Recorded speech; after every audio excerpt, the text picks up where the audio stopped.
in the right harmonic resonance, any trauma can be lifted. There's trauma and there's a vibration underneath the trauma. It's just an energy that never felt safe enough to express itself. And majority of the world are suffering in silence because they've never actually expressed their true voice. Garrain Jones went from prison to Hollywood to homeless. Now he is a millionaire helping others liberate themselves through the expression of art. You're in jail. You almost took your own life. Yep. Your life was almost taken from you at 4. Your father was murdered. That's a very, very challenging road. Yeah. You could have at any point in time said, I give up. Whatever you give meaning, you'll be right. So when difficulty comes, I literally welcome it with gratitude. Those who control the music control the people. So I found a new game called teaching you how to play your own music through your own vessel. So you can't be controlled. Inside of every human, they're vibrational beings that emit a frequency. So just like in music, there's no such thing as a bad note. It's just surrounded around the wrong combination of notes. You can bring all these different people together and then you produce this note called the transcendent frequency. There's just potency of love without borders. So we're now shifting into Earth 2.0. There will be a human 2.0. It'll be the harmonized human. And that is one who is in harmony with nature as it was designed. Everybody is out of balance, out of all these energies, masculine, feminine energies. Everything is all off balance. So I wonder, what is the antidote?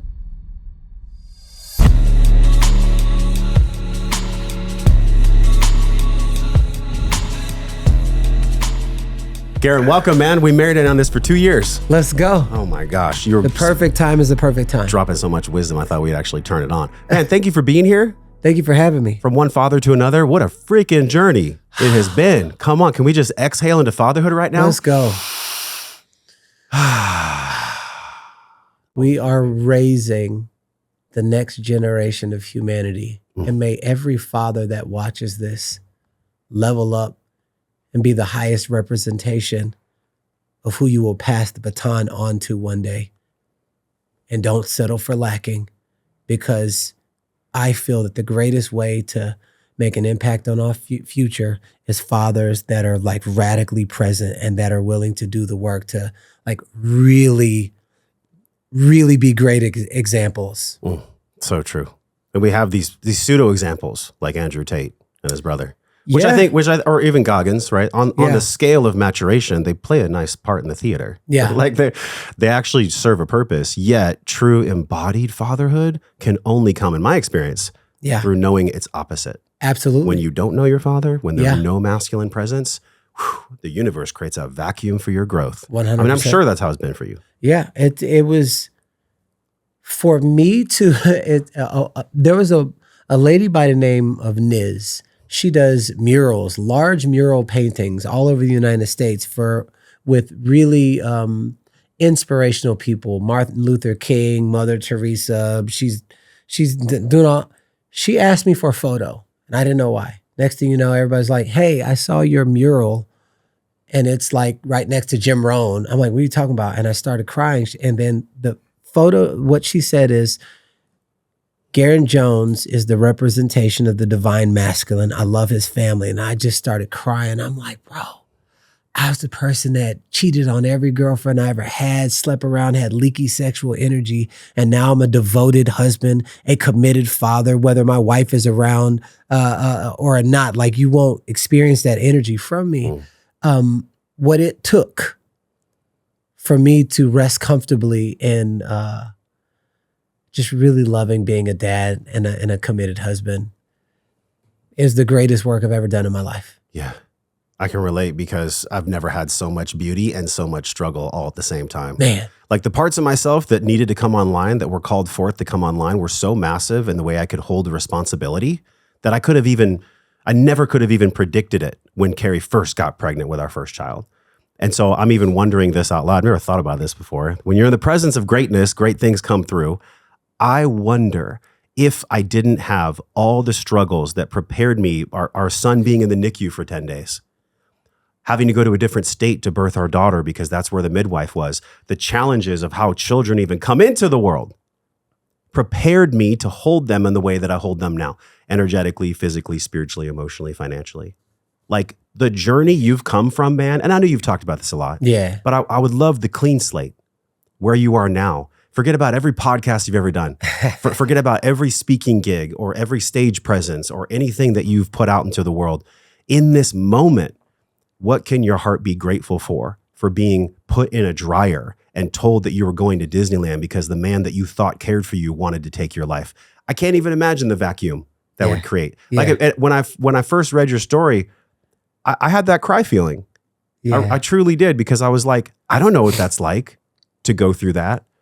And I don't think it's always necessary to go through so much pain, but yet in this moment today, as you sit here on the podcast, can you have love for that man? Can you hold that child back then? And can you see it all happening for your good? Not in a spiritual woo-woo way, even though you and I know everything's spiritual, but in a true way of spiritual guidance connected to God, because that was the only way you could have showed up and been at the level of service you are now.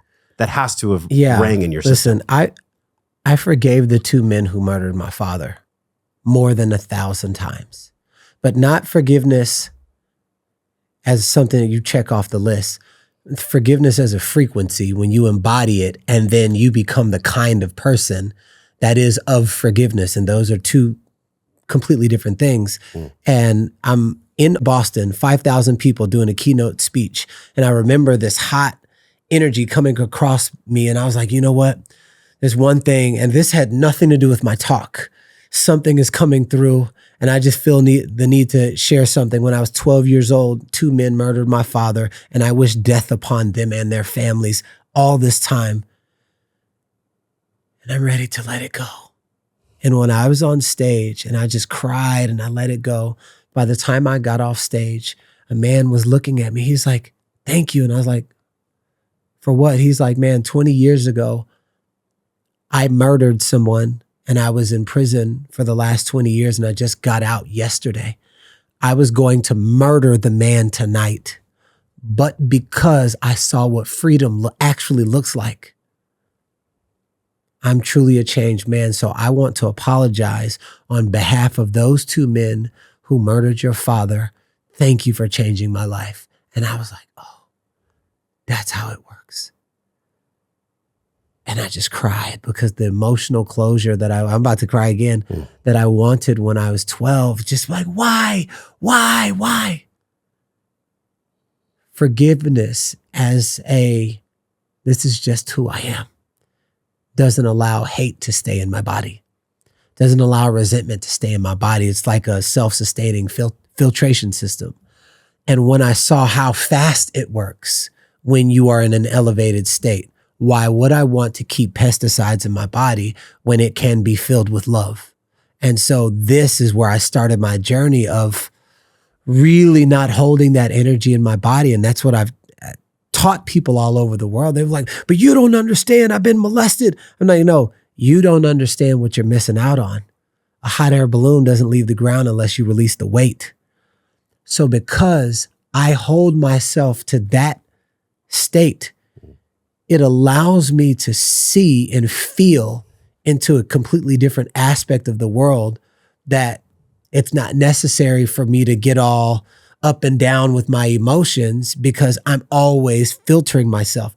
Even when I go poop in the morning, every single morning, I leverage something I'm already doing. I call it the release.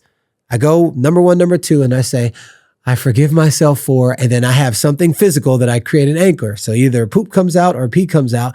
And I'm like, I forgive my mom, or I forgive this thing. Or if you and I were riffing and I was like, man, I forgive Josh for holding this thing. And then it just is always filtering through my system. And then all of a sudden I don't have to hold density of energy that keeps me down. So the density is really, it's interesting. We have a mutual friend, or maybe you've met him, Aaron Abke, where he talks about the laws of density. Yes. And so density is this construct where the vibrational molecules are spinning, but they're closer together. They're more dense. But everything's moving. Everything's freaking moving. Everything. Including energy. And I think back to the World Surf League physician that I interviewed, Dr. Tim Brown. He's like, your body's either a river or a dam. It's either flowing or it's not. And I wonder for you, like, as you sit here now, father of 3, right? 2 on the newer side, there's got to have been a through line in all the pain, in all the challenge. Yeah. that actually was completely for your good the whole time. Yeah. Yet in the moments of pain, we ain't feeling that. Yeah. It's not like we're feeling. But today, as you sit here, and that's what I'm saying, I want this to be a brand new, fresh podcast. You've done so Absolutely. much speaking, Yeah. right? With what God has afforded you, with these two beautiful children, and also your older child. Yeah. There has to have been a through line 100%. where you flex that muscle of forgiving yourself and others to Yeah. be able to be of service in the way you are. Yeah. Well, you can't see the picture while you're in the frame. So sometimes life has to show you things, and most of the time you can see something familiar and not even recognize it because you're on your own like little path. My favorite thing to do in the world is put puzzle pieces together. So I see sequences and patterns all day long. That's why I'm so good at facilitating retreats with healing. I'm not a healer, but I can facilitate the frequency of healing and raise people into it. But I see these sequences and patterns all the time. So for me, the through line was when I started recognizing patterns that matched. It's kind of like you go to you're in school, and then you have pop quizzes, and then you have midterm exams, and then you have final exams. When you were in kindergarten, first, second, third, fourth, they had a final exam that tests you to see if what you wanted is what you really wanted. You fail it, it seems like the same thing keeps happening. Even in video games, at the end of the round, you face a dragon. So when I learned how to gamify life, anytime I start seeing certain things break down that match a pattern, slightly different, but match like this, the seasons are a pattern that match this season of my life. I go through this momentum, all this stuff is great, everything is good, and all of a sudden there's a series of obstacles I need to overcome. I can either use those obstacles to prepare me for the next level, or I allow the obstacles. Oh my goodness, I had all this momentum, but then I keep falling down, and why can't I just stay in momentum? You don't even realize you're literally preparing for your next test. So I kept seeing the test inside of every single one of those iterations. And now, because you create a game that you actually like playing, I've gamified my entire life to be able to see certain things. I designed my office. My wife holds me accountable. I don't have any yes people in my life. Oh my goodness, Garrain. I'm like, no, tell me the shit that I need to hear, and I give you full permission to hold me accountable.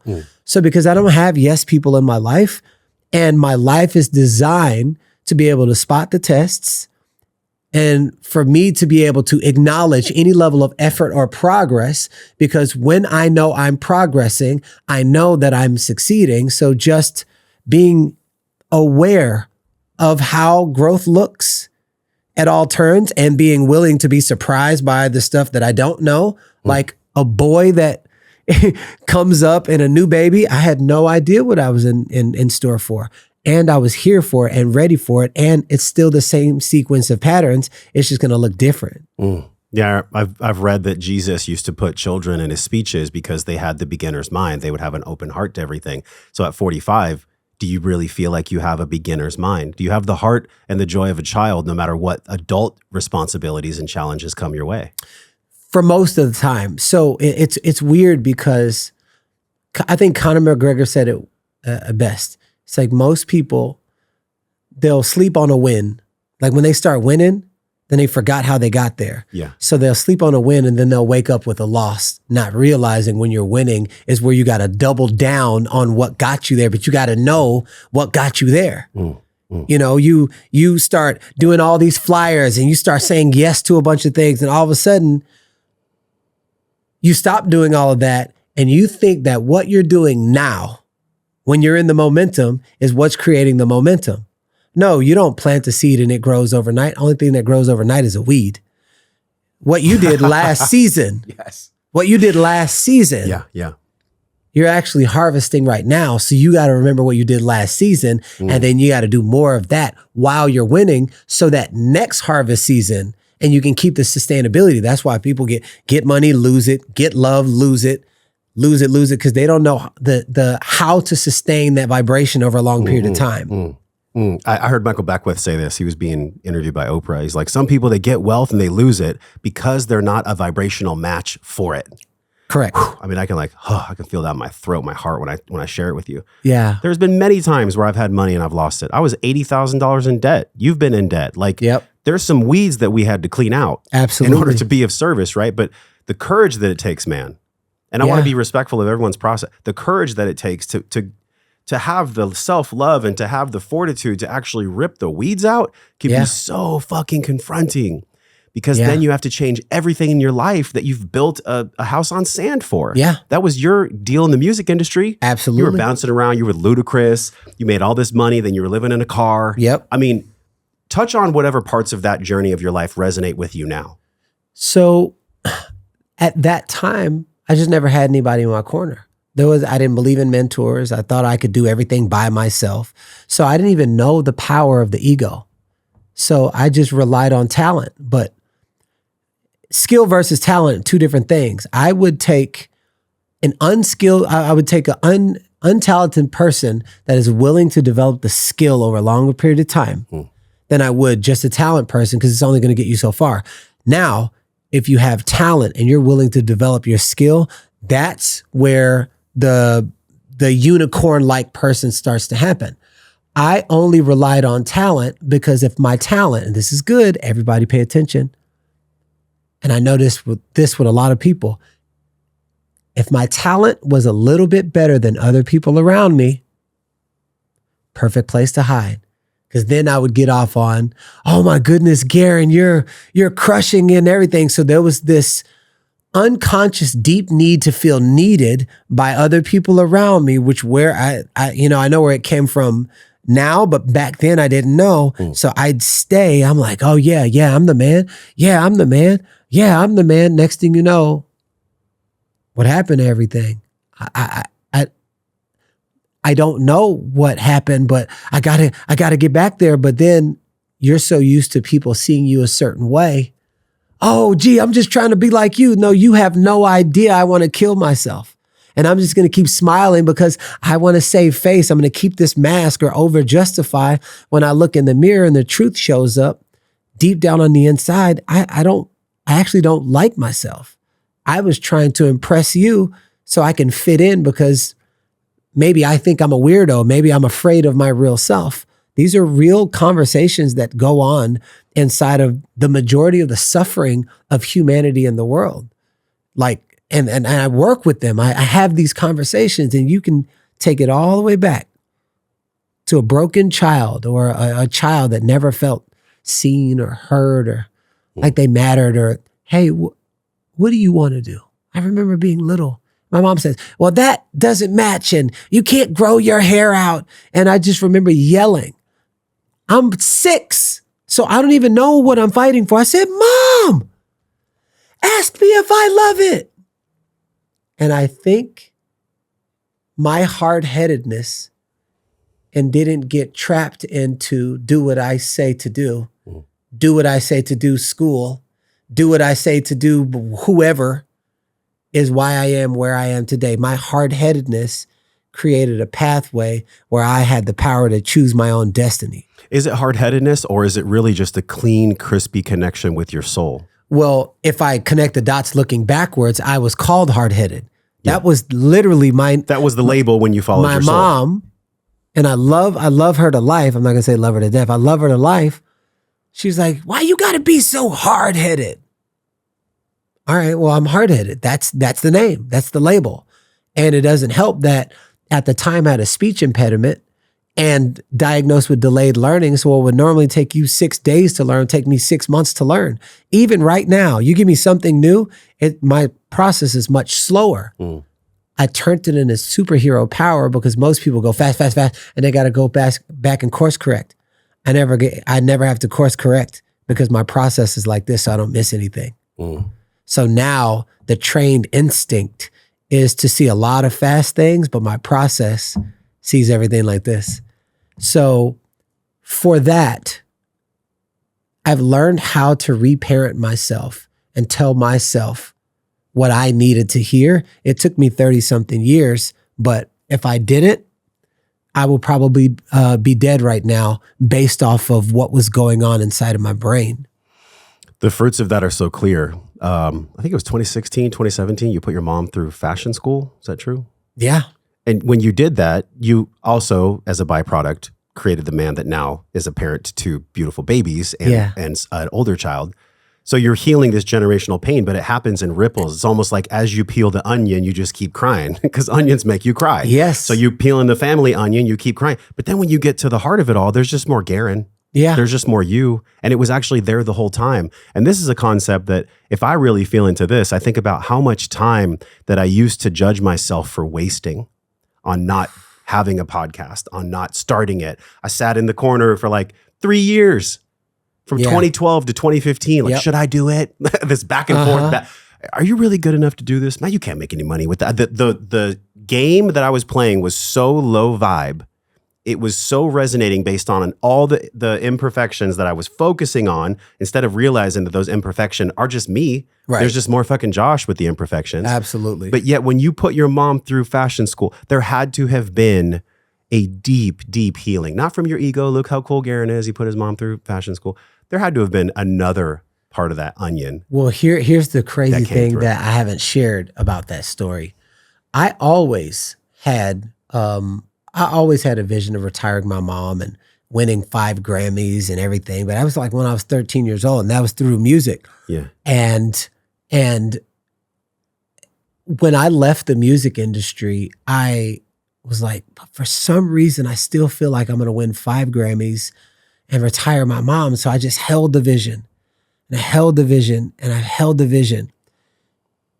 I was in the wellness industry, and I ended up being like one of the top wellness entrepreneurs in an $8 billion company. And it was like the awards ceremony. And they called me, they were like, congratulations, they take top 250 wellness entrepreneurs and they're going to give them a huge bonus. And I'm like, cool, where are they hosting it? And they said the same place where they hosted the Grammys. I ended up winning 5 awards and walking on the red carpet with my mom. I was like, oh my God, this is what I felt when I was 13. So I'm walking on the red carpet with my mom. I get to the end of the red carpet. I said, Mom, this is 2015. Call your boss. And I just gonna feel into that. The look she had on her face, working a 9-to-5 job, just eating her life away. And I said, Mom, call your boss. Tell him you're not going back to work. She was like, what? What, baby? Mom, I'm retiring you. I'm retiring. And I didn't know. I was like, I got to find her something to do. She can't be bored. In the midst of me retiring her, I was like helping her like clean her house. I found this journal. My mom never threw anything away. And I gave her so much shit about like being a pack rat. This was one that really paid off. I found a journal from when she was like in college or something like that. I mean, old. And she wrote this list of goals, things that she wanted to do before she died. Mind you, my mom is almost 70, so I'm like looking at this list, and one of them said, become a fashion designer. And I want to make sure that but I'm going to give that up so that I can make sure that both of my boys become successful. And I'm holding this journal. Now, she was out of college. She was in real estate school. And I'm like, oh my God, I can fulfill my mom's dream. So that's where the Fashion Institute came from. And I can't tell you how many people are like, man, I want to do that for my mom. I was like, and you can, but you have to understand every action that I took, I thought about my mom having a smile on her face. So things I didn't want to do, I did. Books I didn't want to, courses I didn't want to go to, and I did it. Times I didn't want to wake up, getting healthy, and I did it, and I did it, and I did it. And I was like, oh, I had to become a different person that felt worthy, that could actually hold and sustain the kind of life that can provide for my mom in that way, because she never had a man do that before. Mm. So then the Constitution is really what we're talking about. It's not just like physical. So health is huge. I love how earlier you were saying that you can have talent, but it's a perfect place to hide, which I totally agree. I think that that hard work beats talent when talent doesn't work, for sure. Because there's a lot of people that really don't have to try to be great. Basketball, speaking. Have you always been a great speaker? Has that always been a natural thing for you? Not with somebody that used to talk like this. I had a speech impediment. Okay, so you grew that part of yourself because you wanted to be of service to your mom? Was that the whole guiding light the whole time? Well, it was my mom and developing a relationship with my daughter, who I didn't have. Yes. I didn't have a relationship, so I'm like, trying. Maybe she'll see that I change. I try. Yeah, go ahead. Because you have a natural talent for speaking, right? And it came from vocal cords that had trouble expressing earlier, which I find so fascinating. You know, Aristotle says that nature hates a vacuum. So it's like there was a big ass vacuum created for you. Yes. So the type of person that could adapt into speaking in 90 something countries to more than 3.7 million people, I didn't accident my way into that. Like I practice and practice. That's when somebody tells me, oh, I can't speak or I can't sing. I'm like, yeah, you can. You just forgot what it took for you to go from fetal position to crawling, to get up, fall down, get up, fall down, get up, fall down about 70 something thousand times until you adapt into the upright position, which is not even our natural state. The fetal position is. All of that is adaptation and evolution. And so I approached speaking in that way. And I just was like, okay, try it again. Speakers boot camp, try it again. Get feedback, try it again. Over and over and over. Now put me on any stage, any podcast, any TV show at any time. And the conversation is going to move. The crowd is going to move. Somebody's going to be healed. There's going to be a new insight because every single word, and I'm very picky about the words because I don't want wasted space. Every word that comes out of my mouth, I wholeheartedly believe in. The trust that you have when you speak, I believe, is based on the experience of tumbling, failing, getting bloody, and then realizing when you're authentically expressing yourself that that's where abundance comes from. We just did a team retreat here, the first retreat I've ever done, and I got more healing as the leader than my team got. And what came through for me was my game. So my game is I'm emotionally regulated, and I give abundance through authentically expressing myself. Yeah. That's my game. I'm regulated. I express Josh and abundance comes. Now, just because it's easy doesn't mean that it's like going to happen overnight. It might be simple to hear, but that's the game that I'm validating with all the ways that I seek for evidence to validate it. Yeah. So along your journey, there had to have been a moment where you stepped on a stage and you were like, how the hell am I going to do this? Well, here's the thing.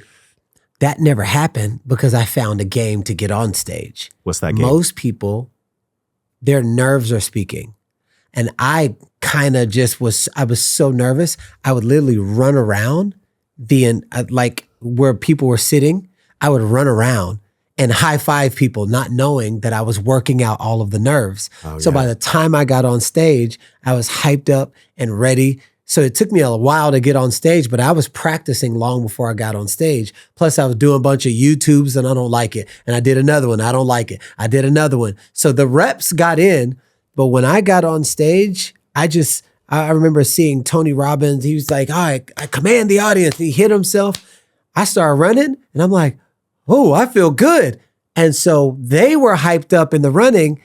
That cheering of me creating that happy vortex was coming right to me. And I was like, let's go. This is episode 700. It's no surprise that it just worked out like that. Yeah. I didn't plan it. I looked at the calendar today. I was like, this is going to be episode 700. Wow. 700 podcasts. Wow. And here we are talking about the art and really the mystery and the science of how to just express yourself. Yeah. Isn't that what people are most hungry for? When people tune into a long form 2-hour, 3-hour podcast, they're just looking for little nuggets that they can feel in resonance with their soul because it gives them fuel to keep going. Absolutely. So what do you make of that number 7? That's an inch. We're at 700. What do you make of that? Well, I'm just hearing 700. All I hear is durability, sustainability, staying power, vision, focus, grounded in a mission. And so I'm just sending that all to you because I don't often hear that number. So the fact that you can just, and I think you had mentioned something about like you went through a whole rebranding, you got lost it and everything. Oh yeah. But you're at 700. Yeah. People get in there like, oh, I got to do something else. Oh, I got to do something else. And This is like not the little engine that could. This is the engine that's doing. And so now at 700, I'm just salute, brother. Thank you, man. Yeah. Feels good to receive that. Thank you. You're so welcome. Yeah, because when I started, much like the hero's journey that you've been on, which really set you up to be like broke and asking a homeless man who then departed the craziest wisdom on you, which I want you to share that right when I'm done. Because I remember you told me that story in your kitchen 2 years ago. You remember when I came to your house 2 years ago? It took 2 years for us to sit here. It's perfect because it's 700. But what happened for me was I had to understand that my ego couldn't be the one running the show anymore. That just couldn't, it's not going to work. And so that's why wellness and wisdom, I changed the word from force to wisdom because I'm not trying to force my life. Yeah. I'm not trying to be here and be Josh Trent, the serious podcaster, and make sure that we have the customer journey perfect and blah, blah, blah, blah. It's exhausting. It's exhausting. I just want to share and learn publicly so that I can be the best father, the best podcaster, the best man that I can be. Amen. But I get wisdom from people like you who sit at this Perota table, which, by the way, is the wisdom keeper of the forest in Costa Rica, which was told to me by Teal Swan, rocked my world when she told me that. There's defining moments that we have. And it was a defining moment for me in 2015 when I had a huge dark night of the soul where I just had to actually give up and give in to God. You've had many of those moments, but the one that hit me the hardest that I'm just flashing back on from 2 years ago when I was in your kitchen was you said there was a homeless man that gave you wisdom that literally shifted your life. You'd had many waves of shifting, but he shifted your life. He had more money than you. Yeah. He had more money than you. Can you tell that story? Yeah. This is I was already at my rock bottom, and it was I don't remember exactly what it is. I've told the story so many times. I think it was like November 2011. And I was just in the lowest point of my life. And I'm just yelling at this Mail and More parking lot. I'm like, okay, I'm tired of fighting. And I was already living in my car for 2.5 years, $200-something thousand in debt. So that was going on. My girlfriend had just broken up with me. My daughter pretty much disowned me, and my mom was dying in the hospital. So all of that was happening simultaneously. So like, fuck my life at that time. I'm tired of fighting. I don't want to fight anymore. I just want to be happy. I just want to be happy. I just want to be healthy. I don't want to be surrounded by nothing but positive people. And I just want to inspire people. And I want to make a bunch of money, but I want to make money with something that I passionately believe in that I would do for free. I'm going to say this again. Anybody who's listening, I want to make a bunch of money with something that I passionately believe in, with something that I would do for free. Just show me a sign. That's what I said that night. A week later, I'm at the gas station and a homeless guy asked me for money. I said, you have more money than me. And he said, change your mindset, change your life, which went on to be my company, book that sold almost 500,000 copies. That's out on Amazon in Spanish and English right now. But that word, change your mindset, change your life. Something hit my soul in a way that it never hit before. I call it a conscious interrupt. It interrupted every lie that I'd ever told to myself up to that point. Change it. So if my mind is set on something, that's why the result is what it is. Change your mindset, change your life. So I literally started teaching myself how to do the opposite of in every area of my life where I wasn't happy. I wasn't happy with my health. I wasn't happy with my mind. I wasn't happy who I was dating. I wasn't happy in all these areas. And I was like, so what's that? What's the opposite of chasing women at a nightclub? Well, probably chasing a better version of myself and reading these books. And I literally one by one started doing that. I am 14, almost 15 years removed from that time. So my life skyrocket going down, tied to 2 anchors and an elephant, is now skyrocket going up with Elon's 10 rockets that you can catch. Like it's all going, and it's effortless. That word, effortless. Norman Vincent Peale was the book. Yes? Oh yeah. That was, so did you read that before The Homeless Man I read gave you it. the wisdom? on 3 different occasions, not realizing that what I was reading was causing me to then take different actions, which was causing different results to happen. So you, before the parking lot of the gas station, Yeah. you had already read that book. Yeah. And I had read it before I went to prison, and I had read it another time. This is the same thing. See, although different men, your journey is unique and the signature of your energies are the same. Khalil Rafati, when he wrote that book, I Forgot to Die. He was reading the spiritual books. His life wasn't a manifestation of it yet. You mentioned Conor McGregor. He was using law of attraction before he ever attracted shit. Right. Right? Yep. So by the time you got this homeless man that dropped a bomb on your soul, you had already prepared yourself, which goes back to what you already said. It's the fruits of your labor that come back around to give it to you back, to give it back to you on a different part of your journey. But the thing about it is I didn't know, because you can't see the picture while you're in the frame. I didn't know that all of those books were preparing me. I had no idea. I'm just kind of just aimlessly going through life, and like cool things happen and then things stop happening. It wasn't until I started going to like seminars on wellness and leadership seminars and personal growth. And they were like, if you find a really good book, keep reading it. And I was like, oh, there's like, because the weeds, that's like the weeds of your mind can be overtaken by the garden of your past. So you got to keep tending the grass with developing. And I was like, that's why my life keeps going up and down, because I stopped reading, I stopped applying, but I didn't know that. 15 years prior, when my life went up in modeling and music and down, and then up and down and up and down.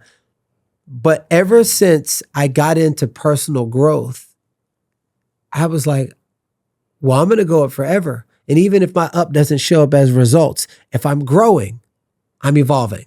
So however difficult it is, I'm never going to stop reading books. I'm never going to stop. I turned my car into a university on wheels. And all I don't even listen to music. All I do is listen to personal growth in areas of my life where I'm working on. So I'm getting way more than 10,000 hours of development. It's nonstop. I wake up, I listen. I work out, I listen. I do dishes, I listen. Before bed, I listen. When I go for a walk, I listen. Sauna, cold plunge, I'm listening. So when you're like a little kid that keeps listening to a song over and over and over and you can't stop singing it, well, my new song came everything that was constantly developing my life and giving me new awarenesses and different ways to look at in the same direction. What are you listening to right now? A lot of wavelength and frequencies and theta, a lot of vibration, the frequency of pink, the frequency of purple, all of these different sounds, because I'm just fixated on the resonance of the body.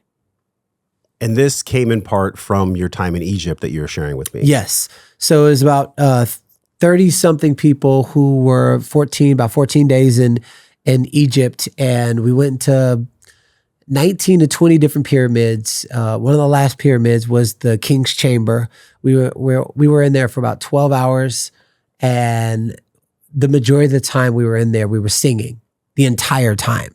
Just singing, and I'm just like feeling things just retune in my body, and I'm just like, man, this is extraordinary. I lay in the king's sarcophagus, and there was 2 voices at the end of the sarcophagus and 2 on the other, and they're just making this ooh sound. All of a sudden, I get this download. Garrain, we are now in shifting into Earth 2.0. Just think in terms of an iPhone. They don't go from iPhone 6 to 7 to 8 and keep the same exact buttons and processing speed. So we're now shifting into Earth 2.0. There will be a human 2.0. It'll be the harmonized human. All of this is downloads that are coming through. And that is one who is in harmony with nature as it was designed. Everybody is out of balance, out of all these energies, masculine, feminine energies. Everything is all off balance. Garrain, your job is to restore balance to nature as it was designed. It's not about making people wrong. It's about holding the line, because Garrain, there's a reason why you were raised by all women, and then there were the streets and jail and prison raised your unhealthy masculine. You move to Austin. You start loving your father and your brother and everything. And then that groomed the healthy masculine so that you could become harmonized. And the part of the men that they let in is the feminine that you've fully accepted inside of yourself, but you look like them, but they haven't accepted women in there like that. And the part of the woman that they've accepted you in is because you represent a level of safety in a masculine man they've never encountered in their entire life, who doesn't want anything. And so you're the harmonized that sits right up in the middle to bring nature back into balance of everybody. So all of this was coming through. And he said, Garrain, teach people how to activate their throat chakra, because what allows you to flow and express what you authentically want to express comes from your power, your sacral chakra, your power belly. So if you don't have confidence here because you stuffed it down because you didn't want to speak up because your dad was overted and knocked you down, that means you had to choose a different voice. And majority of the world are suffering in silence because they've never actually expressed their true voice. Like you said, what your game is, my game in everything I've ever done was the person that gives permission slips because he's himself in every room he goes into. He's authentically him. When he wants to sing, he'll sing. When he wants to dance, when he wants to drum, the next thing you know, 300 people are dancing. And so that's how I even got into creating my company, Artist Power, because it was like, Garrain, start with art, then take them to transformation, because art is where they first learned how to exercise expression. Well, I have to tell you, we have a new caretaker for our children, and it's Alice, one of your students, which is amazing. So the energy that you've rippled out is already impacting our family. So shout out to Alice on the podcast. Yes, her art came online through that whole process. And I can feel her genuineness. And this genuineness, if you've done enough work on yourself, you have the esoteric knowledge, you have the nonverbal language that allows you to see when someone's being authentically themselves or not. She's that way. Yeah. And I think it's a testament to your work because everybody wants to express themselves. Everybody wants to be authentic. Yeah. But sometimes, man, in my life, I'm figuring out in the moment what's authentically real for me as I share it. Absolutely. So I don't think I think it's a disservice to this word authenticity. Yeah. Where one needs to hold themselves to being perfectly authentic at all times. Absolutely. Because I'm different than I was 5 minutes ago. Absolutely. To quote Alan Watts, give yourself permission to be different 5 minutes than what you were before.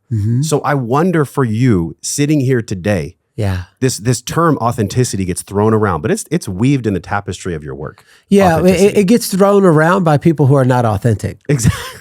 And so when people who are not authentic throw it around, now the perception of authenticity loses its resonance. But then when somebody is actually authentic, that doesn't have to say it, what it does two things. What is that? Oh my goodness, I'm intrigued. Or he's displaying a part of himself that I haven't accepted inside of myself. So I'm gonna make up all kind of weird shit. I've been there before. Yeah. And so I used to know this. And so I would limit my real self, like my real self, the one who has a big personality, loves fashion, and is like, okay, well, I'm going to position myself this way so maybe I can get on this person's podcast and say all the right things. Yeah. I would do that. Was it like that for you when you went on Impact Theory many years ago? Were you embodying that behavior then? No, I had busted out and I said, I need to be myself. And the first week I said, I need to be myself, I get a call from it. And I was like, that's my first podcast I was on. People try to go, years they tried to get on. My very first podcast was Impact Theory and them reaching out and saying, we don't have any stories like yours on there. And I was like, this shit, all right. Well, then maybe this personal development thing, maybe this is the thing if this is how we're starting off. So when people who are not being authentic then say you need to be authentic, one, it creates great space for me to just be myself and not like I'm trying to be authentic. It's literally Me simply being myself. The only places in my life that are not working are the places that don't lack my full presence. In order for me to be fully present, you have to have fully Garrain. He fucks up. He mistakes words. You know, sometimes freaking he works all day and his wife has to come in and be like, Garrain, you smell. But Garrain's being Garrain because Garrain's working all day. So he didn't think about food. He didn't think about all the, but it's just me. Yeah. I was at Genius Network, the annual event, put on by Joe Polish. And it's one of the most powerful business-minded rooms in the country. And they gave me 10 minutes to do a 10-minute talk on their main stage 2 days ago. And I'm shitting my pants because I'm like, all right, so you got this guy as the owner of the Cincinnati Reds and this person, whatever. And I know what happens when thousands of people come and sign up for my containers. They know what they're going to get. These people had no idea. And a lot of people function from their analytics. And so I was just like, you know what? What would the real Garrain do? He would create a safe space where the little kid inside actually feels like they can express themselves, probably for the first time in their life. So what did I do? I went straight out there and I was just fully me. And I just started singing, doing the pentatonic scale. I was like, sing with me. And next thing you know, you see people in suits and ties singing, and I get them to stand up. All of a sudden, they start chanting, and people are like, yo, what's happening? Next thing you know, within 10 minutes, all of a sudden, there was all these people that are like, man, I was on the verge of divorce. Something came up through that song, and I always wanted to sing it. It's like you gave me permission. I was like, no, you gave yourself permission. I just created the safety and the example of what that looks like just by being myself. So what I got was I can be myself in any room, and that is worthy of being seen by myself. So for that, I am seen without even trying to. There's this illusion that I believed for so long. It's actually on the microphone right now. It's on the screen, y'all. The upside down triangle, water, feminine energy. I put it in the logo of the podcast because that is what I'm in process of mastering. I can't be something that I'm not. Yeah. And for me, I rejected the feminine part of myself for so long. Yeah. That part that is expanding and glowing and singing and playing. Like that's the part of us when we're a little boy that's actually on fucking line. We just learn. Online, and you don't run out of energy or ideas. We just learn to disassociate it because that's not what's going to make me a good football player. Boys don't cry. All the ways in which we're programming. It's crazy. So the way that you showed up on the polished stage wasn't polished. You weren't polished. You were integrating an experience based on every experience that got you to there. And you were probably fully tapped into the feminine energy that lives in your body. Fully tapped in, bro. Fully tapped in. I've learned to accept, because here's the thing. Be like, oh, I'm embodied. You can't be embodied if you don't use your full self. So if we're all made up of masculine, feminine energy, but you disconnect from the feminine part, you're going to embody parts of yourself. And so I've learned that I get to love all of my parts. And the more and more I was able to like really accept and tap into my feminine energy, it actually allowed me to understand my wife a greater deal. I'll never know what it's like to be a woman, but utilizing that, I'm like, oh, wait a second. That's why she's always floating around when she goes to get her hair done or something. And I'm like, oh, because there's something that makes her float around and everything. And I'm just, and I'm looking, but that same energy is the same energy that can hold space for Soul, who's 3 years old, and she's a little girl. And I can be protector, provider at the drop of a fucking dime. And baby, are you sad? I'm right here. That's not masculinity. When I'm like, oh, I'm right here. Meet her in her emotions. No, that's not masculine energy. That's the range of being able to oscillate between all energies to connect with a whole human. This is so good. What you're doing, I love how you put the hand out right there, because there's this pseudo bifurcation line between what it means to be a good man and what it actually is to be, for lack of a better term, your harmonized human that you're presenting. something in harmony means that there's no note, there's no sound out of resonance. All the sound vibrates in a way that it was designed to. Exactly. Yet when I grew up, my mom was manic bipolar, so I never really had a trustworthy source. And I love you, Mom. Like, I got your back forever. Yeah. I love you so much. But she, in her own unique journey, because of the bipolar, didn't necessarily have the skills, the psychological tools to be that, I guess, embodied example of trustworthy feminine energy. Right. So I spent the majority of my life pornography, having sex with a bunch of women, even casting on my projections to my lady, Carrie Michelle, the mother of my 2 children. And what I learned through getting that sent back to me, that which I send to her or the women that I have taken advantage of in my past, which was a whole bunch of work to actually move through that and realize that I just did the best I could and I met them on their journey because they were doing the best they could. But what I get from this is like the more disconnected I am from this triangle, which is why it's in the podcast itself, the harder my life becomes. It's such a counterintuitive thing for a man that used to judge himself based on how many women he slept with. Yep, me too. It's so wild. And so when you're up on that stage, you are the embodiment, true embodiment, it lives in your body, of this balancing act of masculine and feminine energy.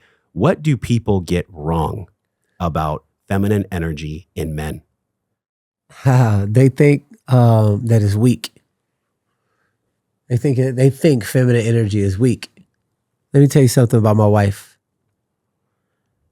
When my wife is in her feminine essence, all the shit you see out me doing all in the world because I'm strong enough to hold it are whispers that came from my wife. Her intuition comes online. And if you think feminine is weak, go out and swim in the middle of the ocean where they've only discovered 5% of the ocean. And what's that strong? The flow of the ocean. What's that strong that it can smush a submarine in 0.1 second? That's the power of a woman in her feminine. And they think this shit's real power. You have no idea when you don't have to lift a finger and shit just starts moving, Mother Nature. And so when a man can accept the feminine, you know, they're like, oh no, vulnerability is weak. Oh, really? Well, let me tell you about 2013, where I felt deathly afraid to share what was really going on in my life. I go on Facebook and I say, you think you know me? You have no idea. I'm living in my car right now, all these different things. You know, the first message I got from somebody is, I put the gun down when I read your testimony. Thank you for your strength. That taught me what real strength is. When you can actually bare your soul and not care what anybody else thinks, not try to position yourself a certain way and however many tattoos or the biggest beard or whatever the stereotype is of a real man. Fuck that, man. If you can be 100% authentically yourself without abandoning any aspect of yourself, man, the level of harmony that you will have. And listen, all ships, not just the one that looks good on social media, all ships rise with the vibrational tide. So when you're in harmony with your true nature, everything must be in harmony. So that's where you don't have to focus on all the rivers. Might as well focus where all the power is, which is the deep blue sea. You are the deep blue sea of the masculine and feminine energy. And once you harmonize, you actually transcend both constructs. That's where the harmonized man comes from. And so it's a new term, but it's not new to somebody in true full embodiment without trying to make it mean anything other than I accept my full nature. And you know what's crazy about this is the people that say, trust the science, as they've made science paradoxically a new god. What's so fascinating is if you look at the work of Emoto, or if you look at Paul Chek's work, or just sound frequency research and resonance, you know that when you look at plants, you look at humans, you look at any living thing, when it's fed vibration that is healing, like I'm wearing this right here. This is the Love Tuner, right? Yeah, I have one at home. It's amazing. Yep. And my son, he's like, Daddy, I want to blow it. And he loves it, but because he's naturally drawn to that frequency. So when we're drawn to these frequencies that are healing for us, one could say, and I wonder how you feel about this, one could say that everything that we speak is a prayer that can help or harm. Every single word that comes out of my voice resonated with the water in my body. Yep. You've saved people's life that you didn't even know of. He put the gun down. Yep. Because you had the courage to share through your voice box. Death and life is at the power of the tongue. I remember being a little kid and I'm saying, Mom, I'm sick. I don't want to go to school. And I was perfectly fine. Mom, I'm sick. I'm sick. I'm sick. By the end of the day, I had 103 fever and I'm throwing up. And I didn't know what that was back then. I wasn't doing this kind of work. It was just, I was unconsciously gathering the data so I can connect the dots looking backwards. The resonance, it's not the words. It's the frequency that the words hold. And each word has a resonance connected to it. It's like that. It's not just a word dog. No, like that dog was, there's a resonance associated. You look at notes on the keys, words are the same things, but in ABC terminology. And each one of those have a vibrational. That's why tranquility feels different than death. Death. Even you said force. Something didn't just feel right. Yeah. Force. I'm going to fight for my freedom.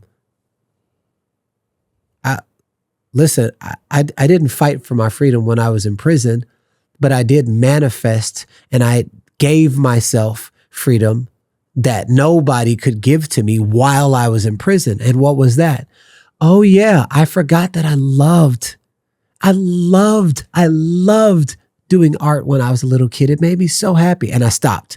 I forgot that I loved singing. It made me so happy and I stopped. I loved drawing, stopped. I loved running, stopped. So I'm in prison serving a 12-year sentence for smuggling 6.2 kilos of heroin in that prison. They already tested the drugs 3 times. And then I felt free after 2-something years in prison. There was just this embodied, again, this embodied state of, I've never felt more free in my life in losing my freedom. Then they called me into the office. Jones, we retested the drugs, which they had no reason to. 90% was fake. And for the amount that was real, you've already done the time. You're free to go home. So I've invested since 2005, traveling all over the world to see what was that strong that it could override anything a human can say. That it can override the drugs. Like really? 3 times, 6.2. But now it's just fake. When my energy changes, as above, so below, as within, so without. So the only thing that I kept coming back to, energy, frequency, vibration. Everywhere I looked, every stone I unturned, like what was that strong? Yes, God, and God has a frequency, energy, frequency, and vibration. When I gave myself the frequency of freedom, my life had to match. This is the practical stuff that I really hope y'all rewind that and listen again and share it because we just made that a clip. Yeah. This is actually the real practical for the people that are logical and linear, that want to know the science and want to trust the science. What you just said can change someone's life if they meditate and they use mother as the repetition of skill to actually infuse it in their system. Yeah. Because we've heard it thousands of times from ancient masters and contemporary. When you change the way that you resonate, you speak to yourself, when you change your vibration, that's why people love to be around people with good vibes. The world reorganizes itself around you. I used to think that was such bullshit. I can remember listening to, in the shower, before I even launched the podcast, I was listening to Abraham Hicks, and she would say things like this. When you reorganize yourself, Wayne Dyer, when you reorganize yourself. I've heard it from so many people now, and I felt it so much in my own life, and I'm hearing it again from you in jail. There's probably no greater place for you to just be downtrodden and say to yourself, it's over, I'm behind bars.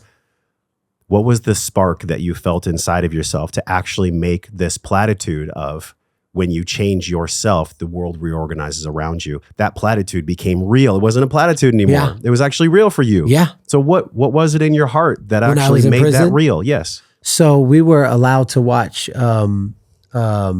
movies once a month, and Shawshank Redemption came on. Such a good movie. Which is a movie that's based out of prison. And Tim Robbins, which was the lead character, he said, they can take anything they want away from me, but they can't take away my mind. And it was something about that statement. And I was like, oh my God, I know why I'm in prison. Because when I was free, you know what I used to say to myself every day? I feel like I'm in prison inside of my own body. I feel like I'm so far away from where I'm supposed to be. And I look up so far away in Europe. You got to understand, to this day, like I never had a sip of alcohol in my life. And I was known as the cleanest person ever. And I'm in prison serving for smuggling drugs. My ego got ahead of me. I allowed my ego to get ahead of me. So I'm in prison. And then I freed myself in my mind. So that's why whenever even COVID happened, it was like, oh my God, lockdown, lockdown. Now you can do all the shit you've been wanting to do when you said, if I just had enough time. Because see, I didn't feel sorry because when I was on lockdown and losing my freedom, I discovered my freedom. I'm like, oh, something needed to sit me still for long enough so that I could recognize all the places outside of me where I gave my power away. And then in there, in enough stillness, Garrain, it was you. It's you. It's you. Bring it back to you. Bring it back to you. Well, if they say God is in any and all things, and if I look in the mirror and I don't see God through my eyes, that's the disconnect. If I look up in the sky, I'm like, oh my goodness, the eclipse, the stars and everything. And I look in the mirror and I'm like, I hate myself. The disconnect is between you and God through you. And so when I tapped in, be still and know that I am God. I am is God. It was me. So I brought everything back. I brought everything back. And my energy body grew. So think in terms of like babies. It's a seed and then it grows too big for the womb. And then what was once produced on the inside is produced on the outside, called birth. My womb was prison. But then I built my energy body because I was giving myself love. Well, every container, even this glass right here, keep pouring, keep pouring, keep pouring. It's going to spill over into the next container. So I poured into my own cup. Most people, they're like, I give it. When is it going to come? Yeah, you left yourself out of the giving. You want people to benefit from your overflow, not your exhaust. So I gave and gave and gave prayer, meditation, breathing before I even knew what that was. I'm just doing what the books say. I stopped using my right hand and start using my non-dominant hand for 2 years. I didn't even know that exercise a different part of my brain. How are you going to be embodied if you don't use your whole body? So I was unconsciously doing all of these practices simply because I was trying to keep my mind off of being bored. And I ended up creating crazy practices that I've taught to millions of people all over the world on how to free themselves from their own prison internally. One of my favorite songs is from Bob Marley. And he says, emancipate yourself from mental slavery. It's like the most such a good song. It's like the most beautiful. We all want that. And we hear it, we're like, yes, like something comes alive. Emancipate yourself from mental slavery. None but ourselves can free our mind. Yeah. And you did it in prison, which I'm going to go back to it because I still need clarity. I'm just looking at you, this beautiful gem right here. Behind the gem is your heart, and your heart was literally fortified, almost like galvanized. You know, when you make a sword, you have to hit it on an iron block and put it in the fire and take it back out. That's the hardest place I think anybody could ever be in. I don't know of a harder place. I'm not going to sit here and bullshit you. I don't know what it's like to be physically in a prison. Yeah. I do know what it's like to be in a mental prison. Well, this is what I tell people all the time. You don't have to have gone to prison like I did to be in a 9-to-5 job that you know you don't want to be in and you stay in it for 20 years. There's your prison. In a relationship you know you don't want to be in. And for some reason that little boy or that little girl inside has attachment issues and you stay in that relationship, that's also prison. And so it makes all of us on the same playing field. Yes. Although some of it's glorified, like your example can be glorified. Yeah. And so there's had to have been times where, look, your journey is unique. It's severe. Yep. It's pretty severe. You're in jail. You almost took your own life. Yep. Your life was almost taken from you at 4. Your father was murdered. Like that's a very, very challenging road. Yeah. You could have at any point in time said, I give up. Yep. I give up. Mhm. So for somebody with us listening in this vibration that you're creating, that we're creating, Yeah. where do they actually meet themselves so that they can unhook the cage of their own prison? Where and how does that happen? Well, one, you got to want to change. And then two, community. It was, I did not know. You know, when they say you're the sum total of the 5 closest people that you hang out with. Yeah. Community is language. Community is currency. That's why, our government is doing everything they can to separate us from themselves. Listen, I don't want to hate you because you're white. I don't want to hate you because you voted for Trump or Kamala. Or I'm done with that. That system actually doesn't work for the elevation of the human spirit. That is a flawed system. It's straight, I win, you lose. Actually, if I win, you lose, I would rather, I don't even do business for I win, you lose. It's like win for you, win for me, win for the world. That is always good. It's insurmountable success because everybody feels good. For me, and where I sit inside of my own consciousness, it matters to me that you feel seen and heard and you feel gotten. So I'm going to do that because that's what I want. And living in a world where they're doing everything to separate us from us. I'm doing the counter opposite. I'm doing everything to bring us back to us and actually make it united. But this time it's the united state of myself and the united state of you. And if you give your vote to anyone outside of, before you give yourself research and money and be upset with yourself because you're not feeding your family, you already lost no matter if your candidate won or not. And so the place is in community, because now me and you, we can start breaking bread. We can, hey, what are you working on? And you say something, you need support with anything? Boom, all the good. Oh my goodness, I know a guy. Yeah. I wonder what would happen if us as humans take this meat suit, this skin stuff, take that all away. And us as humans got together with everything that's inside and was like, what can we create together? That seems like it would make sense why they would want to separate us. Because if we did, even me and you right now, clear, the questions you're asking, I can tell you're a very educated human. And the way I'm answering them, I know you can tell me, I wonder what would happen if we just got together and be like, yo, what are you up to? What are you up to? How can I support? Probably something better than each of us are doing when 2 or more minds come together. So for anyone looking to find a community that is living in the direction that you want to live, and go immerse yourself in that community. A year from now, you will not be the same person. Read the books that they're reading. Yeah. If they're in health, you do it because it's a language. You'll be doing it, and just immerse yourself. Don't tap in, like literally immerse yourself in. And that is the magic mushroom to Super Mario Brothers going to the next level is through community. Yes. I felt this. Mark Groves, I don't know if you're familiar with his work. Create the Love is his brand. Okay. Huge podcaster.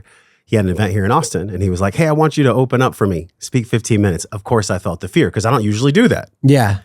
But it was so empowering and so liberating because I just went up there and I said, listen, I have no idea what I'm going to say. That was how I started. You broke the ice with me right away. I have no idea what I'm going to say. And this is what I think liberation is. It's this capacity and courage to say no to anything or anyone that doesn't align with my soul. Yeah. Real easy for me to say that. Doesn't mean it's simple to integrate. Right. So that's what I'm doing here with you on this podcast. All my questions come from that place. Absolutely. They come from that place. How do I liberate myself? How do I live free? Mentally, spiritually, emotionally, financially? How do I do it? Physically? How do I live free? When I was a little kid, you know what I used to think all the time? The first thought I can ever connect to when I was a child. Why are these adults so angry at each other? what is this tax thing? Why are you people fighting Oh my goodness. I used to think in my mind when I was super small, La Mesa, California, growing up on welfare, eating Velveeta cheese, like, y'all know there's a better way than this, right? This can't be it. This can't be the whole thing. And it's been this series of letting go. I used to think that cutting off the tip of a boy's penis was normal because that was my indoctrination. I used to think that a woman's place was in the home. That was my indoctrination. Yep. I've been indoctrinated so deeply in my life that really to come home to Josh, the only way I can do that is by letting go of all the indoctrination and all really the poisoning that might have even come from a good place. My parents might have even meant it. When your mom told you you can't do that and you challenged her and said, why? She was coming from a loving place. Yeah. So was my parents. Best. They were coming from their own construct of being socialized or indoctrinated themselves. So I wonder, what is the antidote? What is the antidote? I kind of feel like I know it, but I want to hear you say it. Well, actually, what is the antidote to this indoctrination? I can give people an example on how to train themselves out of the constructs that we've all come up inside of. And that little symbol that you just did with your hands. So if everybody can just really quickly close your eyes.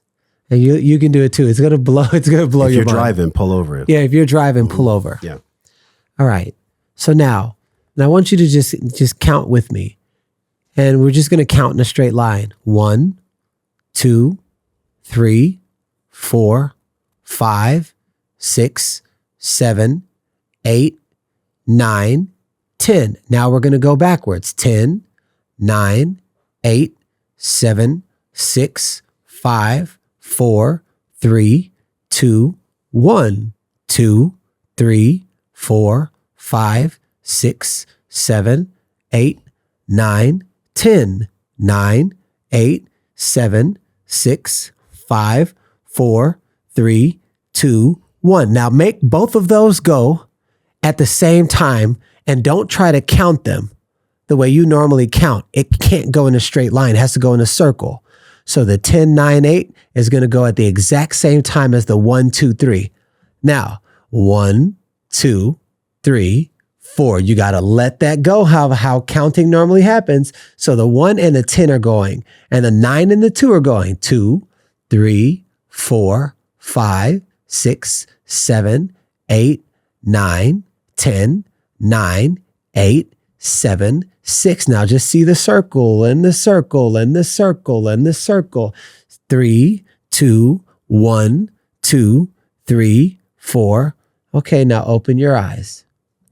If you did that for 5 minutes a day, the way in which you will adapt to change, not be so attached to things, and then start to see life in a multi-dimensional way. Since we're multi-dimensional beings, we're literally not linear beings, but they teach us to read and think linearly in an linearly world. All I did was give you multi-dimensional counting so that you could tap into your multi-dimensional thinking as you were designed.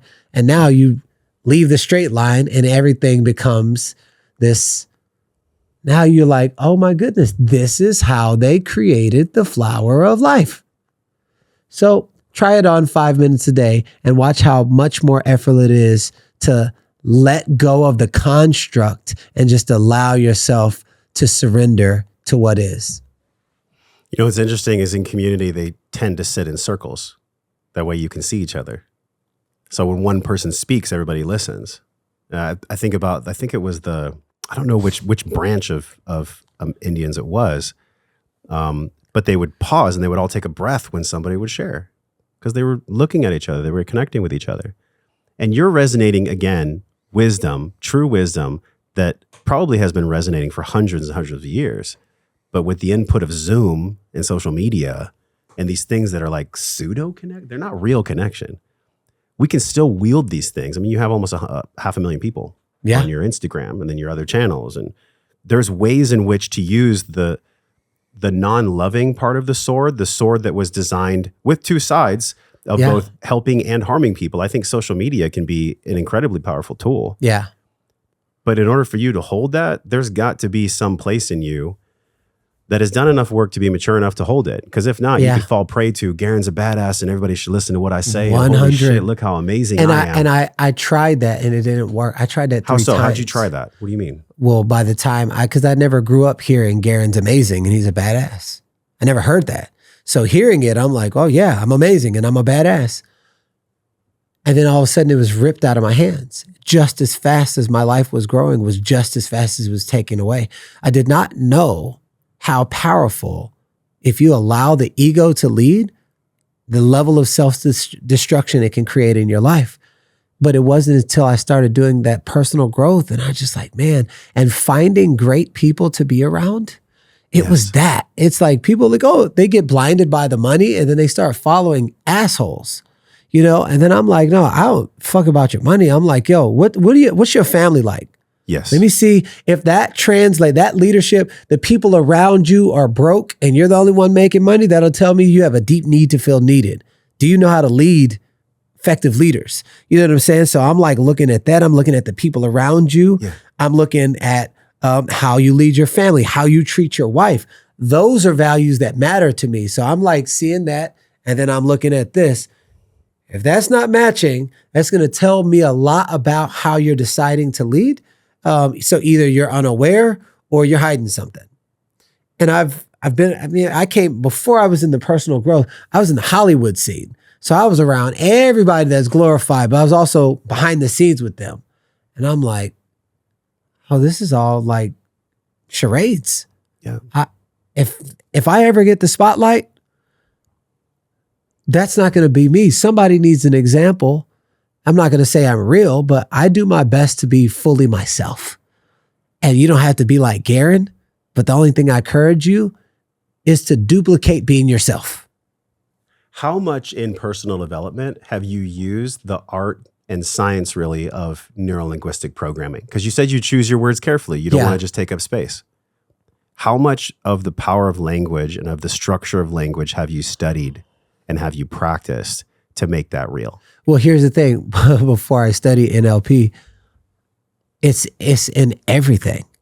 It's like in freaking buy this gasoline for like unleaded is this price, and then there's this price, and there's this price right there. And the neuralistic program is you never pick the middle one. You always pick the because it's everywhere you look. So we've all, like all of us, have been doing it our whole lives. That's why kids don't need to take a class on rejection or anything to understand sales. You're like, can I have this? No. Can I have this? 20 minutes later, how are they doing it? They're persistent. They use 20 different ways. They change their energy. They look their eyes, everything. We've all done it. Yeah. The NLP just give us the language to back it up by science. But once I realize everything is connected to everything, I just find different ways to say the same thing. And sometimes I'm in a room full of people who are fully science. I'm not going to, I'll use certain language that resonates with them, but still coming from a deeply spiritual place. But I'm not going to say something that's going to take them out of the resonance. Then you got to know your audience. That's why it's not like I'm going to come out to this gangster rapping audience and all of a sudden I'm like twirling ballet. You deserve to get booed because you didn't know your audience. Yeah. So I think more the question is, I'm a nerd at learning many different ways to say the same thing because I travel all over the world and not everybody understands everything a certain way. So I'll try this and I'll try this and I'll try this. I'm just a student. I'm a true student at this game of evolution. When you're in the sauna and when you're creating the library in your car with the frequencies and the books,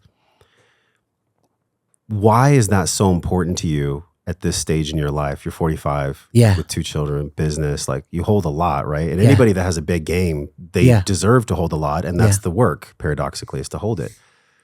What is the training that you're going through with these frequencies and this education? What is it actually healing inside of you? Like, what is the thing, even at this stage of your life, that you're still healing? I'll share with you. Well, one, I feel like the essence of life is growth. Like a tree is not going to be like, hey, I'm done producing fruit. Yeah. You know, it's going to grow until it's done. That's what Jim Rohn said. And it's like going to stretch its limbs down as far as possible, up as high as possible, produce as many fruit as possible. Me too, because of human nature, I'm going to connect to this nature part. So because I want to grow until I'm done, I'm going to do everything possible to be the biggest, brightest, not more, because more is never enough, but like better is better, to be a better father, like listen better, be a better husband. I always want to evolve, because the moment you stop evolving, you're literally dying. You might as well walk around with a shovel in your hand. And you might not see the physical death, but the cemetery is not where you see the most dead people. It's people walking around every day with something that's died inside of them.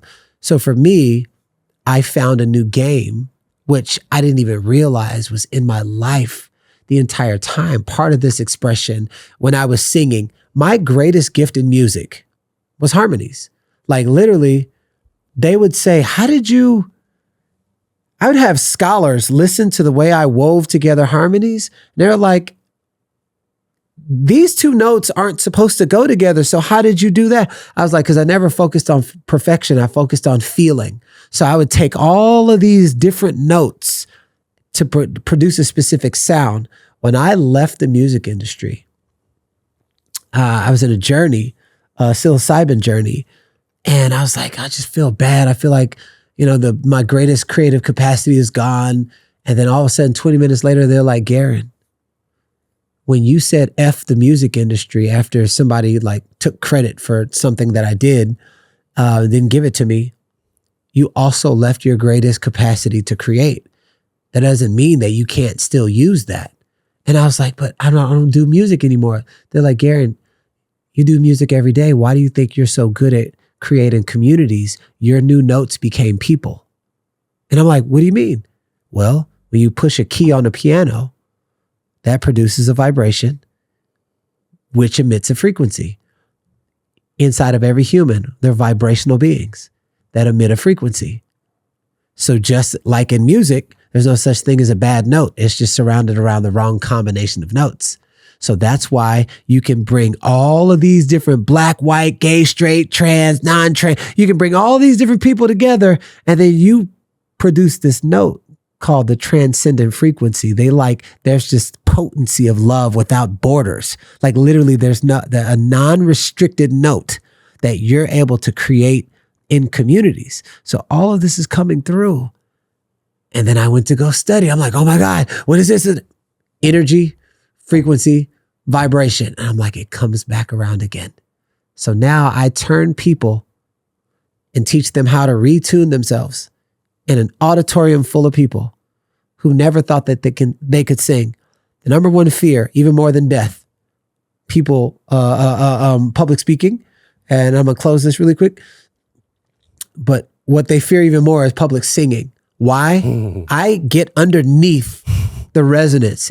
There's trauma and there's a vibration underneath the trauma. It's just an energy that never felt safe enough to express itself. Pitch glass broken. All right, cool. Well, then that tells me about this human vessel that in the right resonance, in the right harmonic resonance, any trauma can be lifted. You can rise in vibration. And in this world of music, if you can teach people how to tune their own instruments, they'll realize just how powerful they are.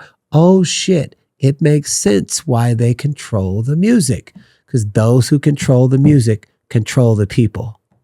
So I found a new game called teaching you how to play your own music through your own vessel, so you can't be controlled.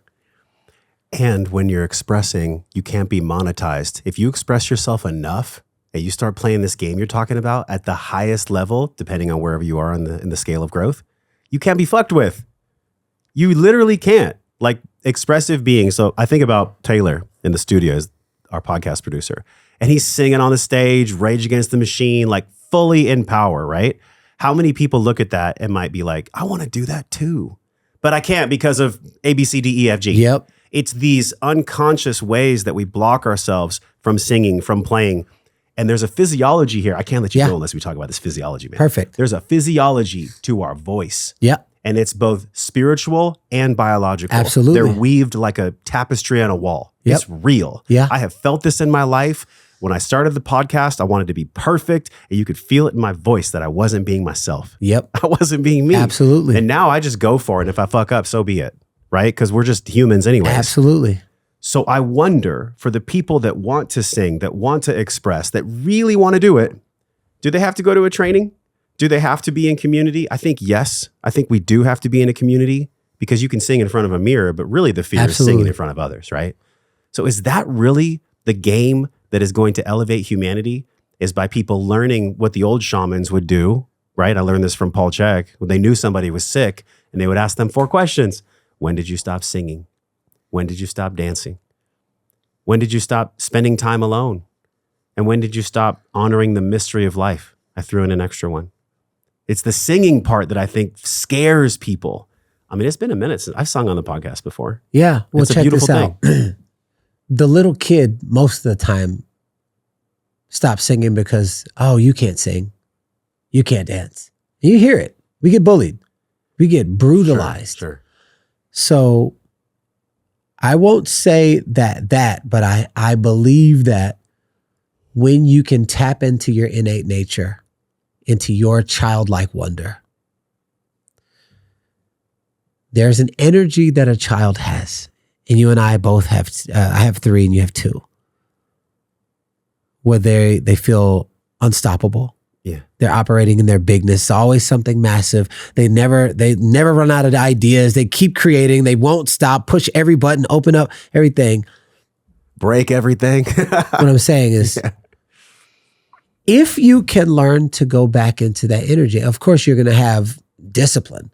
That's the only thing that's going to be different. And you can allow yourself to be in childlike wonder and be like, why is this happening to me? You're like, oh, I see this is happening to me. Tell me more about that. And you start to get curious and wonder, and you start to play with the ideas, and you can start to see just the intimacy of love in everything that is going on in the world. Something peculiar happens to the body, and you start activating like the deepest reaches of your heart. The EKGs of the heart is the most powerful frequency in the world. You start activating your heart, like less head, more heart. True intelligence isn't found in the head, it's found in the body. When my wife was giving birth, they were like, oh, push. She was like, I didn't have to push. Something else was pushing. Yes, that's called intelligence. It's found in the inherent wisdom in the body. There's brain cells in your gut. Your gut is connected to all that opens up this whole vortex of information that has every single one, that has your DNA lineage in there, all of these different strands. They may have had gifts that they not expressed, but because their DNA is inside of yours, they're just waiting for you to say, I'm the leader of my lineage. I actually choose to be the one to be open, to be available, to be vulnerable. So sometimes, just like you might incur a trauma that could be your dad's, well, guess what? You can also incur a gift, some of your spiritual gifts. You have no idea. The child that feels safe in full self-expression opens up the gateway to the lineage. I'll just leave that there. My heart's pumping because I literally just yesterday put out a reel that my children are here to teach me how to be a better adult. Literally just yesterday. Yeah. And it's so truthful that we all can feel it when we're parents. And by the way, you don't have to be a parent of a biological child. You can adopt, you can have a business like a child. If you really tune into the wisdom of children, they are the most potent, powerful teacher, I think, on planet Earth, which is why, to go full circle around, that's why Jesus put children in his lectures, so that people could see what a beginner's mind is before all the cloudiness and the sootiness and the crap of like projections and ideas that people that loved us put there. I think that's the magic. That's really what you're speaking to. I am so grateful for Soul. She taught me how to just be little Garrain again. And then she's 3, and then my son Chief, He's 3 months old. And dude, it's like freaking 28 inches, just long and just stocky. And I'm looking into his eyes. I'm like, why feel like something is changing? And I realized, oh my goodness, my dad was a broken man looking at me when I was a newborn baby. So I actually never got the opportunity to be a newborn baby receiving a healthy masculine man. So when I look into Chief's eyes, I imagine him being the newborn baby version of me. And I imagine me being my dad, and it's literally healing in real time. And also all of the lineages of man. And so he is holding me accountable. And I know it in every fiber of my being, to being the kind of person that can model what he's here to do. And if I settle, it's like me putting Chief on the table and saying, you're not worth it. Soul on the table, you're not worth it. So I'm just going to give you all of my emotional baggage. No, fuck that. Like, I'm going to do whatever I've got to do. I'm going to get any mentor. I'm going to take any test. I'm going to travel around the world. I'm going to do whatever I got to do. So at least these kids don't have to take my stuff. And this is how I want to father. Sometimes it's not just taking them to school. Sometimes it's taking yourself to school. Yeah. And giving them the opportunity, giving them that full opportunity to live their life without carrying your stuff. My game that I shared with you is the ultimate tool for my own growth. That's why my game is I'm emotionally regulated. It just came through this year. My game used to be something different. Yeah. But I actually manifested this as part of my old game, which is amazing. These games work, y'all. That's what I'm trying to say. These games work if you treat it like a real game. Create a game you actually like playing. Create a game that you want to get up to and play. Yeah. Not because it's fake on a controller, but because you're the one that's actually bringing it to the world. And so in closing, it's this. The game that I'm playing where I'm emotionally regulated and I express my authentic self, and that brings abundance that I get to share with people I love. That's a hard game for me sometimes. Nobody said the game's going to be easy. The game you talked about, this effortless game, I want to push on you a little bit. Yeah. Because there's got to be times where it doesn't feel effortless. Like you have a big game. Yeah. You want to serve a lot of people. Like, I feel like it would be a disservice to say it's always effortless. Is it always effortless? I tell you, whatever you give meaning, you'll be right. So what people call difficult, I say, thank you for my training. As an athlete, coach used to give me 9 back-to-back 200s with 45 seconds rest. And I'd be like, oh, coach, why you have to make it so difficult? So when difficulty comes, I literally welcome it with gratitude. It's all on how you receive the thing. But if you're like, oh, pay attention what happens to your body. You instantly close up. So because I change them, I make meaning, I give the meaning I want. Anytime you see somebody do anything effortless, like Steph Curry and those 3-pointers, I guarantee you he's done 10,000 more shots than everyone else. So the effortlessness comes from the level of work that I'm committed to doing to expand my capacity. Is it difficult? Yes. But the way that it looks as I go about my life, they're like, damn, but how? Because you have no idea what I've been doing in the lab. Me waking up 4:20 every single morning. Why do you do that? I was like, well, I got a baby and another baby and I got to figure out that time. There's no lights. Then I come back because I want to work out in the dark with no light so I can train for the dark. But who trains for the dark? Shit happens. You got to figure out how to adjust. I literally train in the dark. I run with no lights, 5 to 10 miles every morning. And I go and work out. There's no lights in my gym and I'm just training literally in the dark. So I'm training for the effortlessness. And the whole time I'm saying, thank you for making me better. Thank you for making me wiser. Thank you for making me stronger. And anytime something just pops out and just throws a curveball, I'm like, thank you for my pop quiz. I'm already prepared to make it to the next level. Because any vision you have in life, it will unlock the equal of its resistance. So I'm already knowing that this is a package that comes together. But I don't treat the resistance like most people treat the resistance. The resistance is coach that designed a specific plan just for me to carry out this mission. And because I'm on a completely different time, I don't even breathe the same as everyone else. I take 1, 2, 3, 1, 2. That's how I breathe when I run. I'm playing a completely different game. So the effortlessness and the gratitude, which is the glue that holds life together, makes everything appear to be easy. It's not easy in the setup, but the why I'm doing it, what I'm committed to, I'm willing to grow through anything, go anywhere, climb any mountain, so that my life has a breath and I have consistent peace. And then I design my life and the way that I have mentors in every area, almost every area of my life, so that I can manually update my iPhone so it doesn't have to just crash because I don't have a system set up for it. So you train in the hardest ways so that when life brings you the hardship, it doesn't feel as hard. 100%.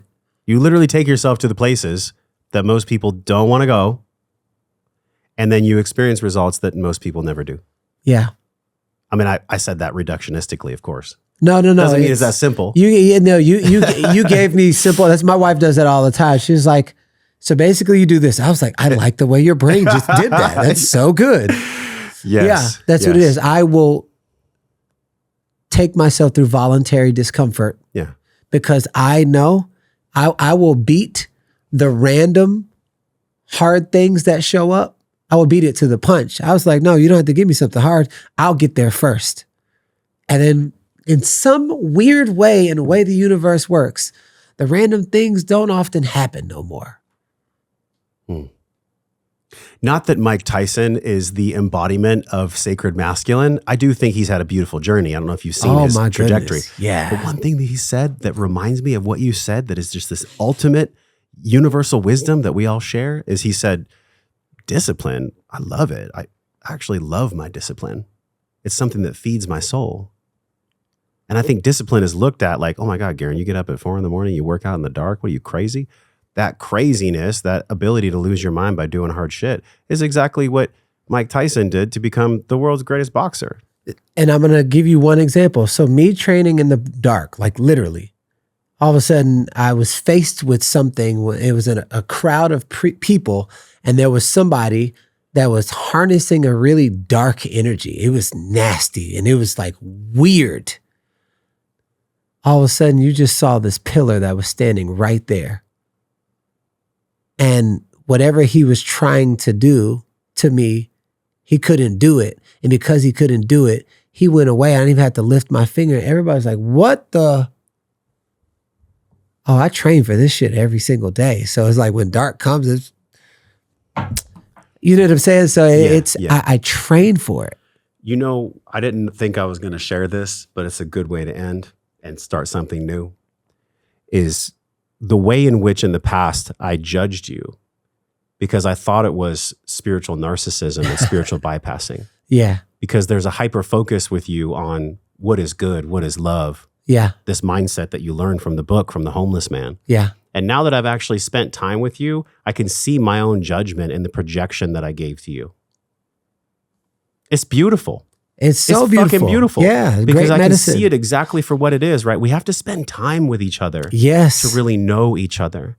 And when we meet each other, we're really just this amalgamation of projections based on the trauma and the experiences we've been meeting from. I've done the exact same thing. You people have told me. Yeah. I thought you were this like jock weirdo that was like totally disconnected. Yeah. And then they listen to the podcast. They're like, oh, he talks about meditation and loving himself. And he's cried on the pod. So these are all the things. So I'm sorry for that. My guy. Right? I appreciate. If y'all. Come on. If the world, especially men, and I'm just going to feel into my feminine heart right now. If brothers could come together and do and display just fuck, man. I was off. I apologize. Boom. That's it. I swear there'll be less suicides. Yeah. Less domestic abuse, less drugs, less like unhealthy porn. And we could actually build the things that we were called to build. So here is mine and Josh's invitation. You just saw what Josh just modeled right now. Find one man in your life. Find one, just one. Settle the differences. Own your shit. And just be like, you know what? And like get it out there. Yeah. And give him the opportunity to see what transformation looks like. You will transform your life in ways that you couldn't even fathom. Thanks for being on the show. Thank you for having me. Thanks for waiting on the marinade. Let's go, man. It was a solid marinade. Yeah. I always end the show with the question that goes back to what I shared with you that I was wondering about when I was a kid. And that is, how do I live my life well? Why are these adults all angry? What the hell is all this interstitial tension? This is just craziness. And really at the core of that is and what this podcast is about is, how do I develop the wisdom to know how to truly live my life well? That's why we're putting wellness and wisdom together. They're not separate, they're whole. Yeah. And so what can you share as parting guidance as to the wisdom that you've gathered? What wisdom wants to come through you as to how we can actually live our life well? In other words, what is wellness to you? How do you define wellness, well-being? What is that for you? I want everybody out there right now, put your left hand on your heart, right hand on top of the other. Take a deep breath in your nose and out your mouth. In your nose and out your mouth. In your nose, out your mouth with a smile.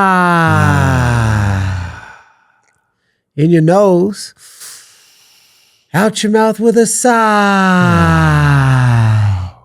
In your nose, out your mouth with a song.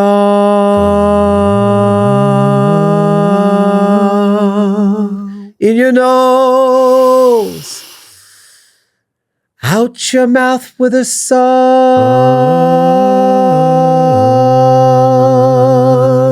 In your nose, out your mouth with a song.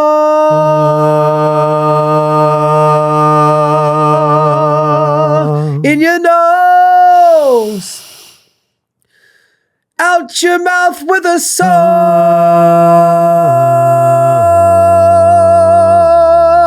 In your nose. Last one. Out your mouth with a song.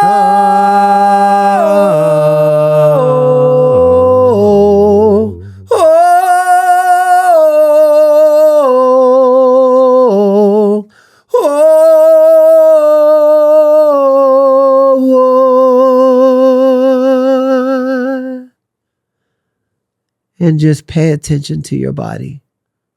Wasn't about if you sang bad. It was about you gave yourself permission to express yourself.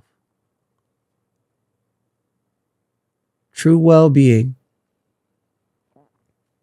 is allowing yourself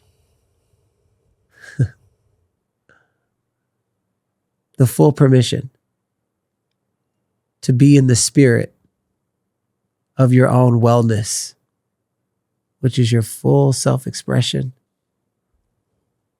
You just hold that and pay attention to your body. Notice how we're activating patience, love, and kindness. And open up your eyes. It can be that simple. Permission will grant you the doorway to yourself. Thank you, man. You're so very welcome. That's a hell of a way to end a podcast, right? All right, y'all. We all have problems. Stop hiding. Yeah. Live your life liberated. Amen. Let Garrain, let me in our imperfect beauty and your imperfect beauty. Yeah. Let that be the guide. My problems become a new game for me. And I'm just like, all right, we got to figure this one out. Let's play a different game. Let's do it. Thank you for being my guest. Thank you so much. All right, y'all. Until we see you again, we're both wishing you love and wellness. We'll see you soon.